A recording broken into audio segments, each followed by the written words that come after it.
How's it going, everybody? We're reading some more ReZero, Chapter 126, Attack of Guiltylowe, Ebony, King of the Woodlands. So, I assume, I don't think that's the snake. Again, I don't remember exactly, but it could be just the snake. But yeah, I think it's the hippo specifically, and not one of the three big boys.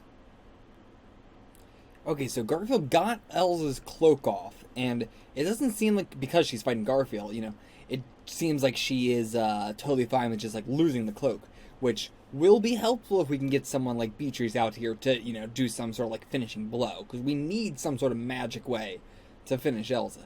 She just cannot be killed. So, Boulder Pork actually might be the name of the hippo thing. I keep calling it a hippo. It's not exactly a hippo, but we're going to keep just saying hippo. But yeah, Boulder Pork actually sounds more like what that would be. And yeah, okay, so that giant, that you brought that giant witch beast along, so okay, yeah. So Boulder Pork is definitely the, what was it, Guiltylowe? I guess we did get, Guiltylowe was the name of the snake before, you know, in Amelia's flashback. I couldn't remember the name of it, but okay, so it is. Nice to know before we actually start getting it. Okay. So I didn't even catch that. Garfield caught something that I didn't. Okay, damn. I got outshined there. But yeah, so they've been both calling the same lady Mom. So, even if they, don't exactly have the same, you know, hair, they don't have the same eye colors, blah, blah, blah, all that stuff, they are related. They are assumingly sisters. That's actually pretty scary.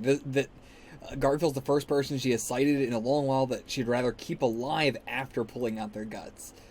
Interesting. Garfield's the first person like that. Yikes. Okay, so now we're getting to we're going down the path. Subaru's group would be going down the passageway. We got to deal with it was hyenas or cheetahs. I don't remember which of the two. It was something. Some big spotted cat was up there. So we got to deal with that first. But then we're going to the hidden passage. And, yeah, that was where Elsa was last time. That's normally Elsa's post, but since she's off doing her own thing right now, that's why this timeline is different. I always like that we touch on why those differences are the case. But, so there's a replacement there now, which, is that a person, or is that just a mob beast? Which is it? But they're also just laughing in Garfield's face, not, you know, taking him seriously at all, even though they've seen what he can do. So what else do they have in their back pocket? What else does Elsa specifically have in her back pocket? She's cocky, sure. But, like, what now? Why is it funny now, but before she was actually, like, you know, taken a little bit more seriously? Okay, so that is what Guiltylowe does. I don't know how I didn't think about that. Guiltylowe, okay, so Guiltylowe is the one that's, blocking into the passageway, assumingly. Yes, when you buy time, it actually does the opposite of what you want. Yikes. But, no, there is no but. I don't know. I was going to be like, but there's some clear way we can deal with this. No, I can't think of any way I can't think of what the twist here is going to be. What's going to, you know, how are they going to get the hell out of this? Like, even Beatrice, I can't think of how she would, I mean, well, I guess they could go through a door somewhere else in Arlem Village. I guess that's the only way. I guess that's what we gotta do. Shit, I guess there is an easy solution if we can get that to somehow work. So we gotta get Beatrice. So, Garfield's got the response here with the stupid bullshit. You're the ones who ain't getting it. You got more monsters around. We're the one getting pinned. So, okay, and her smile disappears. I'm actually surprised about that. Oh, and Elsa reacts too. Captain then beat the shit out of me. They're gonna snort laughing so hard they blast your dumb obstacle right out of there. I mean, so he's just like, he doesn't have any, like, you know, he doesn't know, there's no, like, plan that we had for this. He's just like, yeah, they beat me. If they beat me, they're gonna beat you. And to Subaru, we're doomed. Classic. Man, they are not doing well. The whole party has got deep-ish wounds. I don't know what deep-ish wounds are, but there's something at least. Not good. Not runnable. I mean, yes, runnable, but, like, you know, their energy is draining by the minute. So, okay, we already dealt with the hyenas, but we've just been, having to deal with more and more and more bat-like black wing mice. A hyena-like spotted rex, like a T-Rex? What? God, this shit is like crazy. Possums that cast a net over the team. What? These are like smart too. The two-headed snake, thick as Subaru's arm. But, not, really particularly bad. But the two-headed snake is thick as Subaru's arm. That doesn't sound that bad. So Otto negotiated with the snake! I mean, that's why we have an animal whisperer here. Just talk to the snake and say, hey, buddy, let us go. Assuming they wouldn't work with mobbies, but no, apparently with that one it did.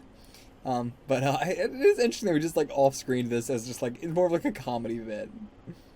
It's like a comedy bit, but they got thrashed. And, man, it's so interesting that, like, because Rim has her essence essentially taken out of her, she's so light that Subaru can just keep her on his back, and it's not a problem. Like, it's not like it's extra weight that he's having to carry. It's just, like, it's almost as if she's not even there. So I think we gotta go to Beatrice to heal and rest, right? That's what we're doing. We're going to just bust through and say, sorry, Beatrice, we're coming in one more time. Can he do it like that? Usually it's like almost like, in a meta sense, it's almost like a day reset between him being able to find the hidden library. Whenever he gets cast out of it by Beatrice, he normally can't get back in it immediately. Yeah, so I'm glad we're bringing up the Beatrice thing, but, like, yeah, I mean, I knew this already, but it's like, yeah, the only way we're going to do this is if we can convince her again, but, like, how would that be possible? But yeah, still, and he knows everything she's going through, and he's still just trying to cling to, like, oh man, I wish I could use Beatrice's doors. Like, just treating it like a tool, but yeah. Naturally, in this situation, you're going to think about that, though. I love that Otto is doing the same thing to Subaru as a little girl. That really shows where Otto lies as his role in this team. So, what I think we're getting at here is, whatever's waiting for us in the passage, it's not going to kill us, because Elsa, of course, we know her. She's the gut hunter. She wants the guts herself, so if she ain't killing us, we ain't gonna die. It's just a way to incapacitate us. But that's a problem too, right? I mean, we gotta deal with that. It's definitely some sort of... Guiltylowe would maybe just incapacitate them instead of kill them. Guiltylowe seemed pretty deadly before, but maybe not. Maybe it's just incapacitation. I mean, that would mean Arch is still alive then, right? Yeah, okay, I'm with Otto here. So they're talking about, saying that I'm not sure how everything connects here. Talking about the witch beast encircled the mansion, and Elsa was inside taking this out, right? That all makes sense, but what are we getting at here? Like, yeah, their timings are not synchronized. What are we saying? Okay. It's real simple. Witch beast attack actually meant to corner everyone in the mansion, and when we're cornered, we can't run away like normal, so we head for the hidden passage. It's the natural course of events, right? Sure. Is that the natural course of events? I guess so. Like, yeah, they're like Elsa and them are thinking like, yeah, they're gonna go for it even if they have no other option. That's what we know they're thinking already. So yeah. Exactly the course we have followed, yeah. Or are we saying that the enemy knows the secret passage, we cannot use it? Exactly. The correct course of the attack is we're cornered and run to the hidden escape path, and that's where we'll all get killed by awaiting Elsa. That's their plan, but it's gone astray. Elsa isn't in the passage right now. Okay. So were they trying to, like, spook Garfield back there earlier and make him try and get them to, like, stay? I don't know. Elsa didn't want to miss out on prey, so she started moving on her own. She started moving on her own, and that's why she's out of sync with the Beastmaster. I mean, she's not at the spot she's meant to be blocking, so there's no one at the hidden passage. So they're just lying then. Yeah, I mean, we knew that's the original plan, for her to lay in wait there and everybody go down to her and get killed. That all makes so much more sense now. It's so cool, by the way, like, thinking of it like that. Because we didn't know about the whole witch beast at the time. Okay, so, yeah, that's the plan. We gotta get there before they actually send reinforcements there. But is Guiltylowe already there? That's the big problem. We haven't got to Guiltylowe yet, and the chapter ain't over, so, well, it's not good. Okay, something happened to Rosewall's office. What happened here? Is it all just thrashed around? They've already been here. They came up through the exit. There is somebody there. Real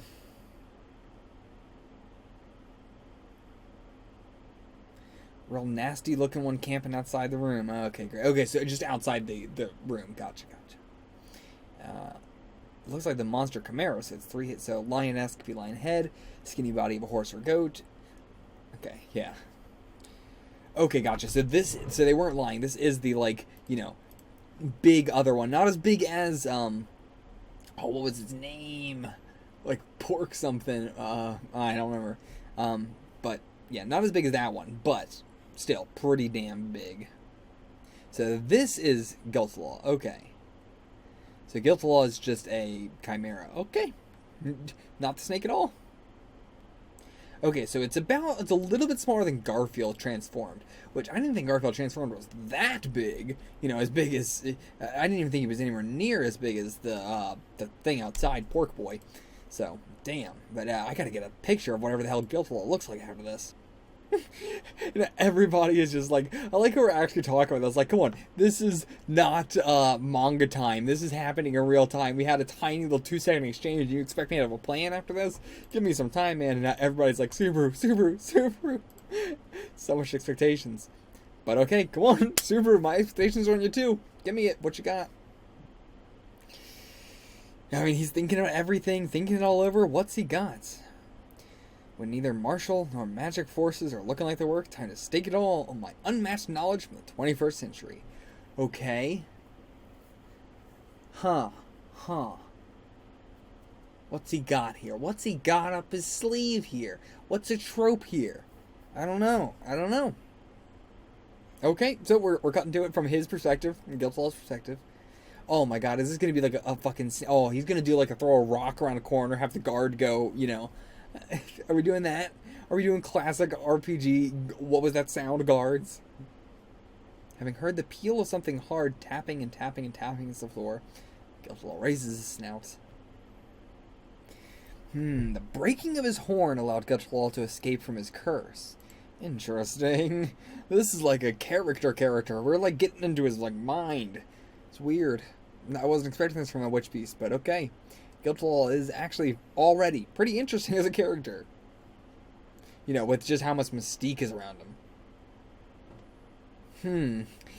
So interesting. I love this. Like, you know, he's just been waiting at this door and he's had to, like, we're just all rationalizing this in this mind about, like, why this terrifying, you know, beast is willing to wait here at this door. And it's because, yeah, he's like, no, if they're not, he's rationalized it himself. He's had to rationalize himself as they are not, they're too weak. They haven't got to me. They don't even deserve to be killed by me. Love it. But yeah, so he's hoping this will be his chance. And they're going to just, like, get by him, just slip on by. So, okay, what is this? They got to something like, you know, tapping, but what is it? What do they set up? Pray that he caught and sensed had been within mauling range is nowhere to be seen, unsure of where to swing his upraised paw. Guiltylowe stalls for a millisecond, feeling something awry. He sniffs as he turns his head. Where is the foolish, frail, flimsy prey gone? It's echoing from the stairway. Descending, running down the staircase. Appears they have noticed his presence and someone accelerated to avoid him. But should Guiltylowe learn of such a thing, then he shall never allow the prey to flee.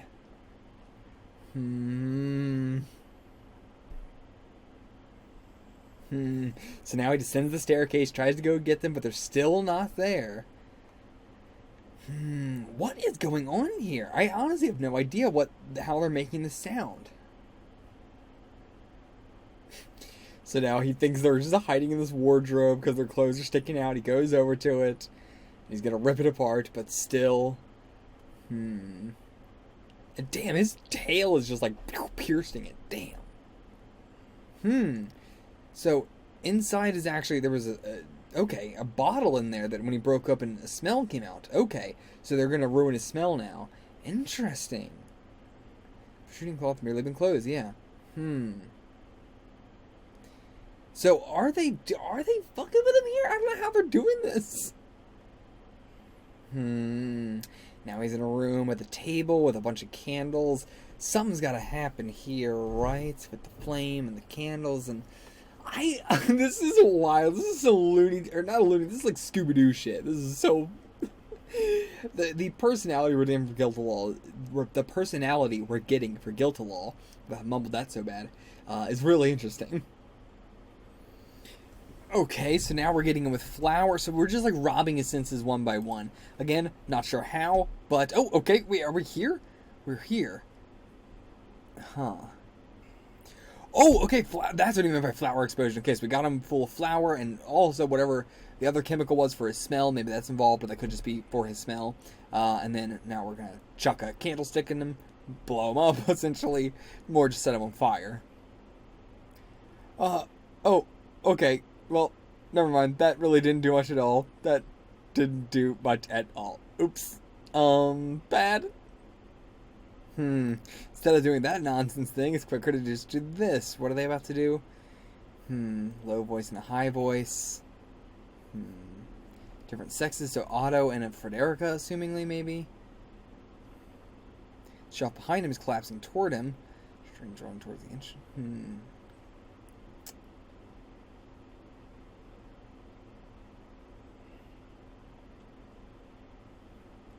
Yeah, so it doesn't do really much, doesn't do anything to him at all, but...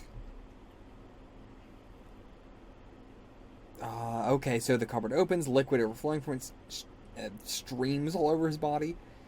Feels slimy, yellow. Personal investment of trading oil. Okay. Okay, so there we go. Just the oil he's covered in catches on fire, and the detested flame burns his body whole.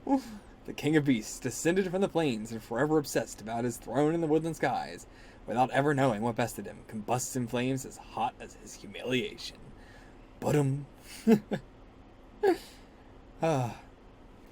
Fluffer debuts. That's funny. That's cool though. I really like that. That was a dope fight. We just got like that's so ReZero. We just got this super cool, this king of beasts, this like massive, huge dude. And he gets the total like assault from Fire Force treatment that just like hyping him up and hyping him up and hyping him up, and he gets defeated by the Subaru and Otto group. Unbelievable. Really cool. This felt, I mean, it's been a while since we've got, something where it's Subaru using knowledge from the previous world as opposed to just like, doing the, let me see what forces I have, what I have, where everybody's at physically, where the forces are at, environmentally wise, what area, he takes everything into account, but I like the stuff like this too, where we get the now, I'm not sure how they were doing all that. Next chapter, we might get an explanation, because there's no way they were running faster than he was, right? That seems like it might be what they were implying or something, but I don't know. It did not seem like they would have been able to get away from him. But, I don't know. Really cool that this guy just got, introduced and taken out like that, though. I love it. Really funny chapter. It was funny, but then we also had, the beginning stuff with Garfield and Elsa, this is a very manga-like chapter. It was the very, just a talk between Elsa and, the girl, what's her name, Mei Li. They were having a talk, and then Garfield just let them have the talk, and we had, the whole, joke about, oh, why'd you just let me talk? And they're both like, well, we both need to buy time, and then we keep getting the one-ups on each other and everything, just, in general, everything about this chapter felt so manga-esque, more so than, any of the other stuff. Just in tropes-wise. Same thing with this guy. Well, I'm not even sure what fucking chapter I'm on right now, but I scrolled up too far. Either way, I will see you guys for the next one. Until then, get the fuck out of here.